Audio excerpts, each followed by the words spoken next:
Hi, everybody. Welcome to our fifth grade families. I'm Miss Whalen, the assistant principal that oversees fifth grade, and I have Miss Thompson here with me.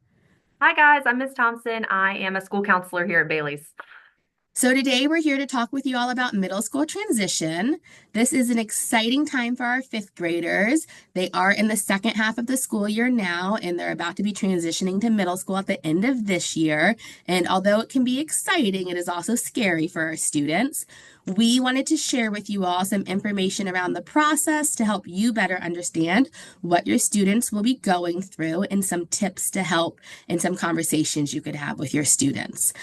We are going to go through a lot of different information. And of course, if you have questions after this video, you are welcome to reach out to Ms. Thompson, Mr. Ryan, and myself to help you further understand the process. So first, I'm going to review the timeline. So coming up for our students, the week of February 3rd through the 7th, which was this week, our counselors have been meeting with our fifth grade students to advise them on completing a think sheet about what they want to take, what courses they want to take in middle school. Our counselors from Glasgow will then be coming next week on February 11th, and they're going to come and meet with the students. They'll pull a few students at a time where the students will actually select their courses. And if for some reason we have inclement weather, there will be a makeup day for the Glasgow counselors to come, which would be the following week. On February 13th, the course requests will be completed, and we will send those think sheets home in the Thursday folders so that you can see what your students selected when it comes to how they rank the electives that they want to take and if they were thinking about certain honor classes to take for the core subjects. Then from February 24th to March 14th, students can make course change requests using a Google form that they'll have provided to them. Just one quick note, if there is for some reason inclement weather and that Glasgow counselor visit is rescheduled, the think sheets will be sent home after the counselor visit happens. So if it's not next Tuesday, then they will be sent home. That other date will change as well, but we'll send it to you so as soon as possible so you know what your student picked. Yes, thank you, Miss Thompson. Um, these are the sixth grade courses that students will be taking. So as you know, students are expected to take reading, math, science, and social studies. So at Glasgow, all students will take Honors Science 6. It is not an option for students. They have to take Honors Science 6. They will also have to take Health and PE. And then they will have Fit and Panther Time, which is kind of like an advisory block. And then all students have a choice between taking regular gen ed courses or honors courses when it comes to language arts, which is their English class, social studies, and math. So the counselors will be working with them both here with the think sheets and then when the Glasgow counselors come, deciding do they want to do regular English, social studies, and math, or do they want to take those honor courses in that advanced math? And then students will have a choice of two electives. And with those electives, they get to rank their preference from 1 through 10, if there's 10 electives, let's say. And the counselors do work to try to get them into their first, second, and third choices, but they rank them just in case they cannot get them into the first choice, second choice. Yeah, so it's written on here like this just so you can see what they get a choice about and kind of what they all will be doing. And so sometimes we have students say, well, I really want to take these four electives. Can I do that instead of social studies? No, we still all take social studies. So really they have those two elective options, and we're going to talk more about kind of what that looks like here in just a minute. So just a little bit about honors classes. So students that are most successful in honors classes really need to be interested in that subject matter. They're able to stay motivated when solving problems. They're able to work independently a lot, or with groups. They're willing to seek help after school when they need it, and they're willing to work outside of school to complete readings and or other coursework. Like we said, everybody will take honors science, but if your child is thinking about taking other honors courses, these are the things that will help them be most successful in the class. And so math works a little bit differently. It is still a choice, but with social studies and with language arts, it's kind of like, if you really like this and you want to get a taste of a little bit more challenging class, maybe give the honors a try. Math, you're actually learning different content. And so I'm going to tell you a little bit about what that looks like now. So, for the typical progression, most students who are taking fifth grade math, which is most of the students, will take regular math six next year. If your child takes math six next year, which again is the standard class, they will take the math six SOL test at the end of sixth grade. The other option is advanced math six. And to kind of give you a little bit of information about this, those students would actually be learning sixth and seventh grade math. And students at the end of the year would take the seventh grade SOL. So it moves twice as fast as the sixth grade, the Math 6 course. So who might want to take this or who should take this? Students who are currently taking Advanced Math 5, which does cover the Math 6 curriculum, they should take Advanced Math 6. And you would know if your student is taking Advanced Math 5 here at Bailey's.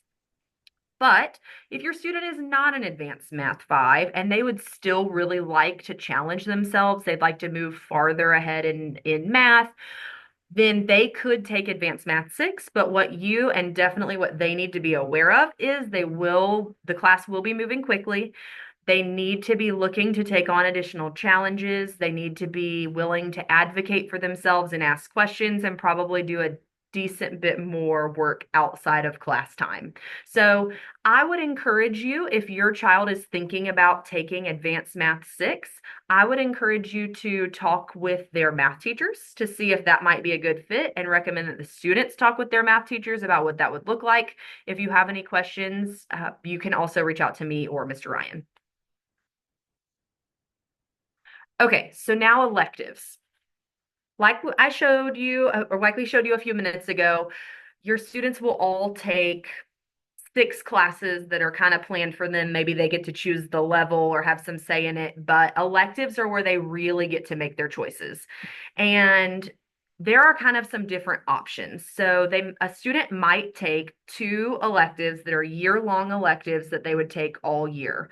Some examples might be band, Spanish immersion, orchestra. Those are all year. So if they're taking any of those and some more I'll show you in a minute, they would have the same schedule all year long. It's also possible that a student might take one year-long class, like say chorus, and then they also want to take two half-year electives, and we'll show you what those are. That's also an option. So a student could take chorus, and then maybe they take art and engineering. Otherwise, if a student is not interested in any of the year-long courses, they would end up taking four half-year electives, which would mean that their courses would change in January. So let's kind of look at what those are.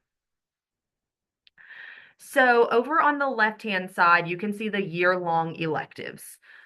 The first is Spanish immersion.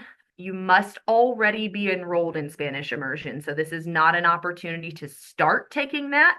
However, if your child is in Spanish immersion, this will be an elective class for them. And we'll talk about more specifics with that in a minute as well. There's also an Arabic FLES class. This is also not an introduction to Arabic. This class is really designed for students who are already exposed to Arabic, either in the home environment or in some kind of school environment outside of the Bailey's school. If you have questions about that, you can certainly ask us. But again, it's not an introduction. It's for students who already are exposed to the Arabic language. Other year-long electives that anybody could sign up for are band, orchestra. Orchestra is like our strings classes here, so strings instruments like violin, for example.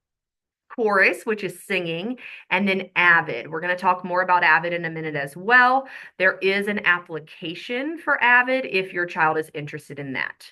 So all of those, if your child takes one of those, it's year long. If your child takes two of those, they're both in them all year. The other electives are half year. So again, they would switch in January. Those are Intro to Spanish. I will say if you or your family already speak some Spanish at home, Intro to Spanish may not be one they would want to take because they already know that basics. This is more designed for people who have not been exposed to Spanish. Introduction to French, same thing. Learning basic French. It's that first introduction. Art 6, which is going to be similar to the art class your child would take here at Bailey's, maybe some drawing, painting, mixed media, possibly some pottery, things like that. Introduction to Engineering. This is a pretty hands-on class where students learn to build things. They learn about building structures and elements of design. They do things like making a catapult or making like a castle or a structure. There's Computer Explorations. This class is going to be for students who really like doing things on the computer, like maybe they love Hour of Code or things like that. Family and Consumer Sciences is the second to last on the screen, and that class is what the children affectionately refer to as the cooking class. You get to cook in there, learn to cook, learn some basic sewing techniques and things like that. That one's a fun one many students like to take. And then Theater Arts Appreciation is going to be similar to the drama class that we have here. If your student is in BUAE or Bailey's Upper Arts Ensemble, they might really enjoy the theater class. So once again, all of those are half years. So your student will end up either taking two classes on the left, one class on the left and two on the right, or four of the ones on the right. As Ms. Whalen said a minute ago, they do need to rank order their choices. They only need to pick their top 8. So obviously, if they're not in Spanish immersion now, they're not going to put that on there. They need to, on their think sheets, list 1, 2, 3, 4, 5, 6, 7, 8, their top choices and the ones that they don't really want. This is because the counselors really want to know what they want, what their top choices are, and they want to know what to try to avoid, if at all possible. They really want to give your child their first choices, but it is like making a big puzzle, and sometimes the first, second, and third choice just don't work together, so they have to jump then to their fourth or their fifth choice. Again, they're going to try really hard to give your child what they need and what they want. They want them to enjoy their classes, but sometimes they have to look at a little bit lower on the list. So now we're going to talk a little bit about AVID and what that process is. So AVID is a college and post-secondary preparation program. And during that class, it really focuses on writing, inquiry, collaboration, organization, and reading. This could look like team building activities, tutorials, college trips, note-taking skills, college research, search, and organization. And all of those skills also transfer to help the students in their everyday classes. For AVID, the students must be interested in AVID. We don't want students who are applying who are not interested in this course. They really need to be interested because they need to have that buy-in and that motivation. If a parent is interested, but the student is not, we do not recommend that the student applies for it because, again, we really need to have the students to have that buy-in.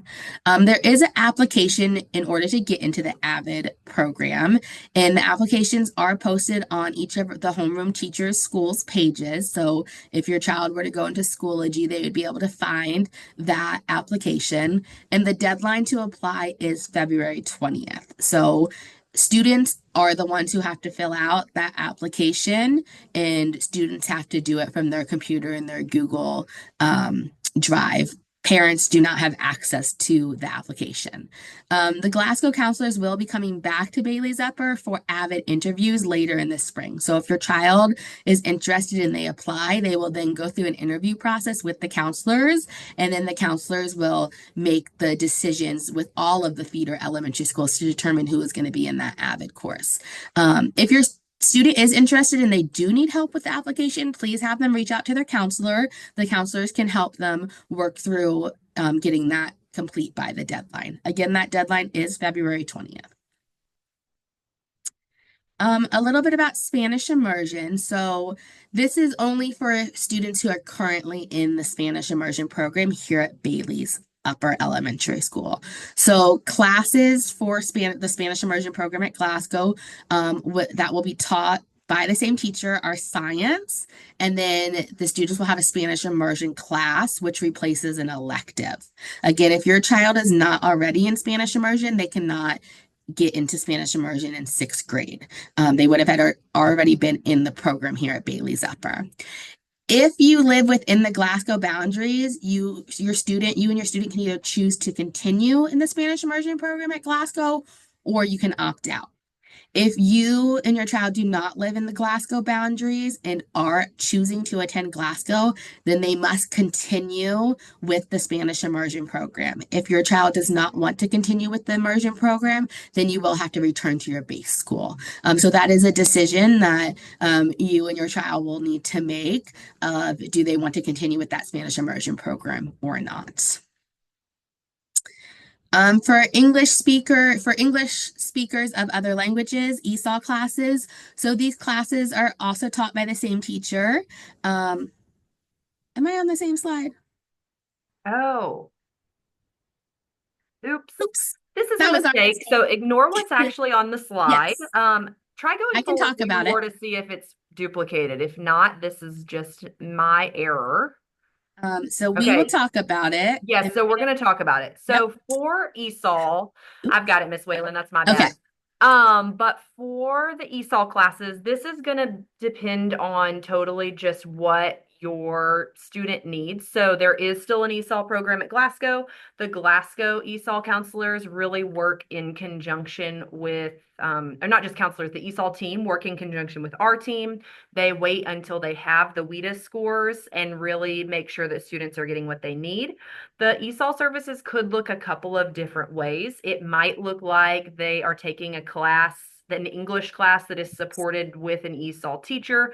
It could look like they take an academic language elective course where they really get additional support that way. There are also many different ways it can look. It's really individualized to what each student needs. So that's a little bit more about that. And you'll find out when you get your student's schedule or when you get their kind of example classes later in the spring, that will give you a better idea of what it will look like for your child.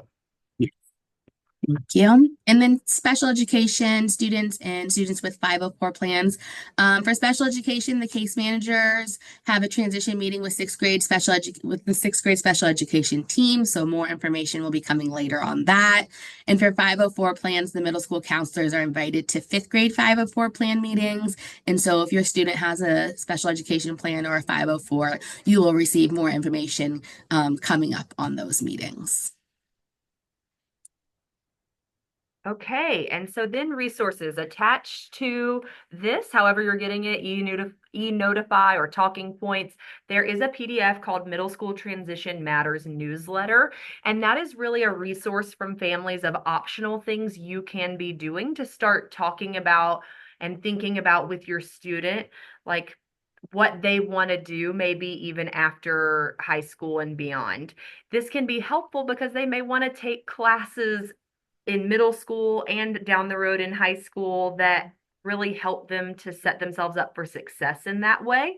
And so there are some different activities in there. Some of the recommended activities might be things like looking at different jobs as you are out in the community and kind of talking about that with your child. There's a kind of worksheet or activity where you can kind of look at what are your child's interests? What are your child's hobbies? What are your child's favorite classes? And kind of just having those conversations. So the resource packet has many more optional activities you can do, but it's just kind of a guide to get you thinking about how you can support your student as they are growing up and getting closer to thinking about their world of work for themselves. And then lastly, just to wrap up, as we've said throughout this, if you have any questions, we are all available to help. So I, once again, am Miss Thompson, and my contact information here is on the left. I primarily support the Spanish immersion classes, which are Mr. Hesha, Miss Longsworth, Miss Springer, and Miss Velasquez. Mr. Ryan primarily supports the general education classes. So those would be Miss Agus, Ortega, Pavoni, Stooks, and West. And our email addresses are there. You can also call the front office if you would like to talk with either of us about anything we talked about here or anything else. We're happy to support you. So thanks so much for your time in watching. We appreciate you giving us a little bit, and feel free to reach out if you need anything. Thank you all. We hope this was helpful.